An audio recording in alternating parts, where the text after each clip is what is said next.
साथियों, स्वागत है आपका अचीवर एकेडमी पर। और आज के वीडियो में जो मैं बात करूंगा वो बात करूंगा चालुक्य राजवंश पर। एक ऐसा साम्राज्य जिसकी 3 महत्वपूर्ण शाखाएं थी। तो इस वीडियो में आपको चालुक्य साम्राज्य पूरा पढ़ाने वाला हूं, जिसमें बात करेंगे चालुक्य शासकों की, चालुक्य प्रशासन की, चालुक्य शासकों के द्वारा बनाई गई स्थापत्य कला की, और उनके द्वारा इस वंश से पूछे गए आज तक के महत्वपूर्ण सभी पीवाईक्यू की। इनकी सबकी एक साथ में आपको अपने मेरे शॉर्ट नोट्स के माध्यम से रिवीजन करवाने वाला हूँ। 10 मिनट के लगभग ये वीडियो होने वाला है, जो कि आपके लिए बहुत ज़्यादा हेल्पफुल होगा एग्जाम में। अगर चालुक्य राजवंश से क्वेश्चन पूछा गया तो वो इससे बाहर नहीं जाएगा, ये गारंटी मेरी रहेगी। अगर गया तो फिर आप कमेंट बॉक्स में बता दीजिएगा कि सर ये क्वेश्चन था और ये यहाँ से नहीं आया। ऐसा होगा नहीं, आज तक तो हुआ नहीं, आगे की मुझे नहीं पता। ठीक है, तो करते हैं शुरू चालुक्य राजवंश। चालुक्य राजवंशों का जो विस्तार और टाइम पीरियड किया रहा, सबसे पहली बात तो चालुक्य राजवंश जो है वो एक दक्षिण भारत का एक महत्वपूर्ण राजवंश रहा, जिसने लगभग 600 वर्षों तक आपने दक्षिण भारत वाले हिस्से पर शासन किया, जो कि आप मैप में देख पा रहे हो। और इस राजवंश की 3 प्रमुख शाखाएं रही। एक शाखा जो कि बादामी के चालुक्य थे, जिसका टाइम पीरियड 6ठी से 8वीं शताब्दी तक रहा, मतलब इनका प्रभुत्व काल ये रहा। उसके बाद दूसरी जो शाखा थी वो थी वेंगी चालुक्य शाखा, जो कि इनका जो समय पीरियड था वो रहा 7वीं से 12वीं शताब्दी तक। और तीसरी आपकी जो शाखा थी वो थी इनकी कल्याणी के चालुक्य, जो कि 10वीं से 12वीं शताब्दी तक शासन करने वाली शाखा रही। इस प्रकार चालुक्य राजवंश ने कुल मिलाकर 600 वर्षों तक का शासन अपने दक्षिणी भारत पर किया। तो याद रखिएगा, ये दक्षिण वाले हिस्से से संबंधित थे। और मैप को देख लीजिएगा एक बार, ताकि आपकी लोकेशन वाली भी क्लियर रहे। ठीक है, बात करते हैं, आगे चलते हैं। एक राजवंश और तीनों शाखाओं की, मतलब चालुक्यों की 3 शाखाएं थी। तो पहली थी शाखा थी जो प्रारंभिक शाखा थी इनकी, जो थी बादामी के चालुक्य, जो कि इस साम्राज्य की नींव रखते हैं, और इनको वातापी के चालुक्य भी कहा जाता है। ठीक है, तो बादामी के चालुक्यों को ही वातापी के चालुक्य कहते हैं। उसके बाद है कल्याणी के चालुक्य, जो कि पश्चिमी शाखा थी। एक राष्ट्रकूटों के बाद सत्ता में आए तथा कला के महान संरक्षक शासक थे। कौन से? आपके कल्याणी के जो चालुक्य थे। और एक शाखा थी जो पूर्वी शाखा थी, जिसको वेंगी के चालुक्य कहते हैं, तथा ये लगभग अपनी स्वतंत्र रूप से शासन करते थे। तथा आंध्र प्रदेश वाला जो अपना तट पड़ता है, आंध्र तट, वहाँ वो वाला क्षेत्र इनके अधिकार में रहा। ठीक है, तो ये इनकी 3 शाखाएं याद रखिएगा, बादामी के चालुक्य, कल्याणी के चालुक्य और वेंगी के चालुक्य। ठीक है, उसके बाद बात करते हैं आगे की ओर। आगे है जो इस शासक, इसकी जो नींव रखने वाले शासक या प्रारंभिक शासक कौन थे, ये संस्थापक कौन थे। तो इनके जो संस्थापक थे चालुक्य वंश की, वो नींव रखने वाला जो व्यक्ति था वो था पुलिकेशन फर्स्ट, जो कि पुलिकेशन प्रथम कहलाता है। ये आपका इस वंश का संस्थापक रहा। और इनकी जो राजधानी थी वो थी बादामी, जिसको वातापी भी कहते हैं। तो इसी राजधानी के नाम पर ये तीनों शाखाएं हैं। ठीक है, इनकी राजधानी बादामी थी तो इनको बादामी के चालुक्य कहते थे।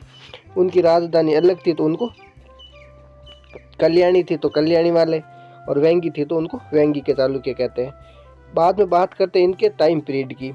मतलब जो बादामी के चालुक्य थे उनका जो टाइम पीरियड था वो था 6ठी से 8वीं शताब्दी तक का समय था। तो इस शासक ने वास्तुशिल्प में अपना महत्वपूर्ण योगदान निभाया था, चालुक्य शक्ति को स्थापित करने में महत्वपूर्ण भूमिका निभाई। ये आप यहाँ चित्र में देख पा रहे हैं, इनके द्वारा बनाई गई कलाकृतियाँ। उसके बाद बात करते हैं इस वंश के सबसे प्रतापी शासक पुलिकेशन द्वितीय की, जो कि चालुक्य वंश का सबसे प्रसिद्ध एवं सबसे महत्वपूर्ण शासक रहा, जहाँ से क्वेश्चन आता ही आता है। ठीक है, तो याद रखिएगा, इसने जो है, जब मैंने हर्षवर्धन को पढ़ाया था तो उस समय भी इसका उल्लेख आया था कि इसने हर्षवर्धन को, जो कि संपूर्ण उत्तर भारत का सम्राट था, उसको नर्मदा नदी से दक्षिण में नहीं बढ़ने दिया था। ठीक है, तथा उसको पराजित किया। मतलब पुलिकेशन द्वितीय ने हर्षवर्धन को पराजित किया था। तो ये इसे आपको पता लगता है कि ये कितना शक्तिशाली शासक रहा होगा। इसके बाद इसने अपनी विजयों को, मतलब इनके एक दरबारी विद्वान थे जिसका नाम रवि कीर्ति था, तो उसने आपके पुलिकेशन द्वितीय के दरबारी विद्वान था, तो उसने ऐहोल प्रशस्ति की रचना करी, जिसमें पुलिकेशन द्वितीय की विजयों तथा उसके व्यक्तित्व तथा उसके द्वारा किए गए महान कार्यों की जानकारी हमें देता है। तो ऐहोल प्रशस्ति या ऐहोल अभिलेख किस शासक से संबंधित है, तो वो है पुलिकेशन द्वितीय से। इस क्वेश्चन को भी याद रखिएगा, ये PYQ है। इसके बाद इसके अंतर्राष्ट्रीय संबंध की बात करते हैं तो जो चीनी प्रसिद्ध यात्री हेंगशान जो कि हर्षवर्धन के काल में भारत आया था, उसने भी पुलिकेशन द्वितीय के समय इसके शासन यानी कि चालुक्य राजवंश का दौरा किया था, मतलब कि इसके राज्य का दौरा किया था। ठीक है, उसके बाद है चालुक्यों की स्थापत्य शैली। मतलब चालुक्यों की जो स्थापत्य कला है वो दो प्रसिद्ध शैलियाँ, एक है नागर शैली और एक है द्रविड़ शैली। उन दोनों के मिश्रण से एक नई शैली का विकास इन शासकों ने किया जो कि चालुक्य शैली कहलाती है। ठीक है, तो जो कि इनकी स्थापत्य कला की शैली थी, जिनके चित्र आप यहाँ देख पा रहे हो। इसके बाद ये भी क्वेश्चन पूछा हुआ है तो याद रखिएगा, सॉफ्ट लाइट ऐहोल क्या है सर? तो ये भारतीय स्थापत्य कला की एक प्रयोगशाला है। यहाँ पर 100 से अधिक मंदिरों के साथ वास्तुकला पर विभिन्न क्या किए गए, प्रयोग किए गए। तो याद रखिएगा, सॉफ्ट लाइट ऐहोल भारतीय स्थापत्य प्रयोगशाला जो कि चालुक्य शासकों द्वारा निर्मित 100 से अधिक मंदिरों पर एक प्रयोगशाला के रूप में उपयोग इसका किया जाता है। तथा इसकी जो शैली थी वो चालुक्य शैली थी जो कि दो शैलियों के मिश्रण से बनी थी, नागर और द्रविड़। ठीक है, बात करते हैं आगे। एक जगह पड़ती है जिसका नाम है पट्टडकल, जो कि चालुक्य स्थापत्य का प्रमुख शिखर रहा, जिसको आप देख पा रहे हो, और ये आपके यूनेस्को विश्व धरोहर में शामिल स्थल है। ठीक है, तो याद रखना इंपॉर्टेंट है, स्टार लगे हुए हैं मैंने। तथा ये वो जगह थी जहाँ पर चालुक्य शासकों का क्या होता था, राज्याभिषेक होता था, और नागर और द्रविड़ दोनों शैलियों के मंदिर यहाँ पर मिलते हैं, मतलब इस नगर में मिलते हैं। तथा बादामी की गुफा भी इसी काल की महत्वपूर्ण देन है। ठीक है, जो कि यूनेस्को विश्व धरोहर में शामिल स्थल है। तो ये चालुक्य स्थापत्य कला का शानदार नमूना है और ये क्वेश्चन पूछा हुआ है, याद रखते चलिएगा। आगे बात करते हैं इनकी दो शाखाओं की, एक है पूर्वी और एक है पश्चिमी। पहली शाखा तो वो थी बादामी की, बाद में ये दो और शाखाओं में बटे। एक पूर्वी चालुक्य शाखा थी जिसको वेंगी कहते थे। तो इनके जो क्षेत्र था वो था आंध्र प्रदेश वाला इलाका और इनकी राजधानी वेंगी हुआ करती थी। तथा इन्होंने तेलुगु भाषा और साहित्य को संरक्षण दिया। दूसरी शाखा थी पश्चिमी चालुक्य, जिन्हें कल्याणी के चालुक्य कहते हैं। तथा ये राष्ट्रकूटों के बाद सत्ता में आए, इनकी राजधानी कल्याणी रही। तथा इन्होंने कला और प्रशासन में महत्वपूर्ण भूमिका निभाई।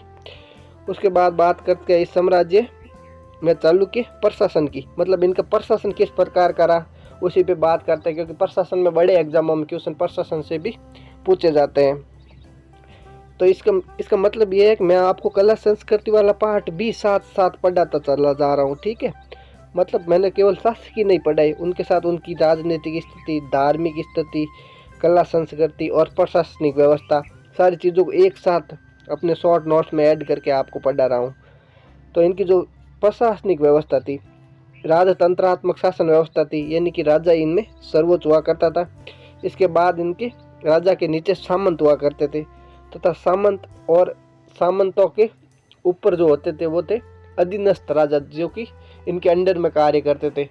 तो वो जो राजा हुआ करते थे वो इस राजा को जब भी आवश्यकता होती, जब मुख्य राजा को या सर्वोच्च शासक को जब की आवश्यकता होती, तो उसे सैन्य सहायता और टैक्स यानी कर प्रदान करते थे। इसके बाद इनके प्रशासन की दो इकाइयाँ थी, एक थी विषय और दूसरी थी राष्ट्र। जैसे कि अपने जिले और तहसील होते हैं उसी प्रकार की विषय और राष्ट्र में इनका प्रशासन बटा हुआ था। उसके बाद बात करते कुछ महत्वपूर्ण परीक्षा की दृष्टि से महत्वपूर्ण PY के ऊपर, जो कि आए हुए प्रश्न है, जो कि बार बार पूछे जाते हैं। तो 4-5 क्वेश्चन है, तो उन पर एक बार चर्चा कर लेते हैं। पहला क्वेश्चन आपकी स्क्रीन पर ये रहा, जो कि कह रहा है उत्तर भारत का महान सम्राट हर्षवर्धन को नर्मदा नदी के तट पर किस चालुक्य शासक ने पराजित किया? तो वो शासक था पुलिकेशन द्वितीय, जो कि हम पढ़ के आए हैं। ठीक है, उसके बाद दूसरा, यूनेस्को विश्व धरोहर स्थल पट्टडकल, जो कि अपने शानदार मंदिरों के लिए जाना जाता है, निर्माण किस वंश ने करवाया? तो वो भी चालुक्य वंश ने करवाया। इसके बाद तीसरा प्रश्न आपका वो है ऐहोल प्रशस्ति, यानी ऐहोल शिलालेख है, जो रवि कीर्ति ने लिखा था, वो किस शासक की उपलब्धियों का वर्णन करता है?